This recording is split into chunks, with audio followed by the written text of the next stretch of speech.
Thank you. From the state now back to Jefferson County, where we're going to talk with County Health Officer Dr. Mark Wilson about some of the changes in the city of Birmingham today. Dr. Wilson, thank you for joining us. Mayor Woodfin extended that face covering ordinance. I know that you have told people in this county to wait a couple of weeks before they just jump full into things.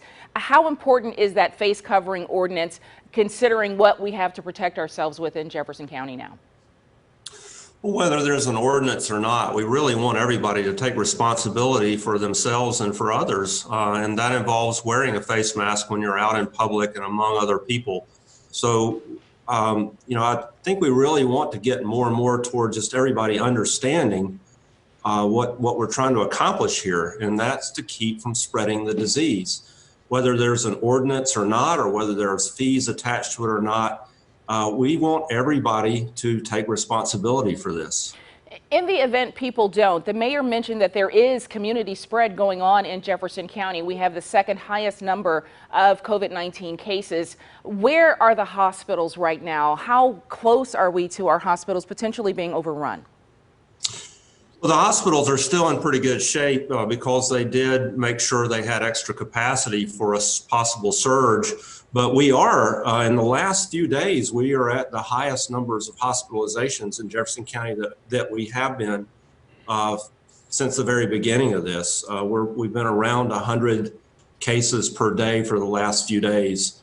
And so that's the highest it's been. But overall, it's fairly well plateaued for a few weeks now. The Hoover High School today, last night they announced that they would be having graduation ceremonies at the Hoover Met, practicing social distancing, but again, bringing people together in a space. You wanted them to make sure they followed those social distancing guidelines, but what are your concerns about the number of high schools and people choosing to do things like this?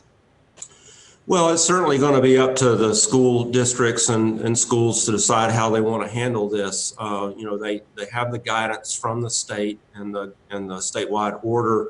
I think, we understand why people want to have graduations. It is a time to celebrate.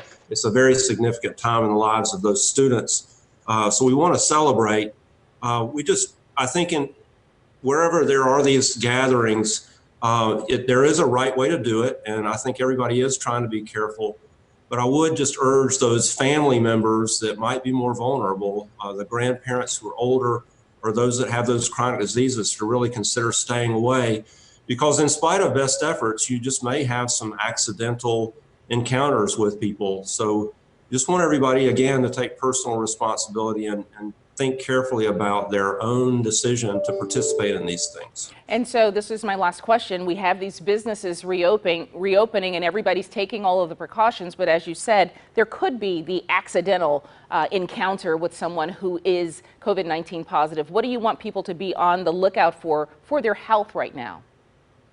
Well, if you have those underlying conditions, diabetes, high blood pressure, lung disease, immune deficiencies, or if you're in the older category, we'd encourage you to continue staying home, not going out unless necessary, or unless you just really have to. So everybody, again, is going to have to make a personal decision. But if you see a place, say you do want to go out to eat or go get a drink or go shopping, do kind of look at the situation and say, is this safe for me to go in at this time? If it's really crowded, you may want to wait till a different time to do that. And that may be for people who are compromised with their health or healthy people, right? Yeah, well, the healthy people also just need to be really responsible because they can be spreading it without any symptoms at all. Again, as I've said before, every one of us should assume that we could have it or that the other people we're coming into close contact with could have it, because at least half of the spread is among asymptomatic people who have no symptoms at all. And so that has not changed. Jefferson County Health Officer Dr. Mark Wilson, thank you for joining us. Thank you.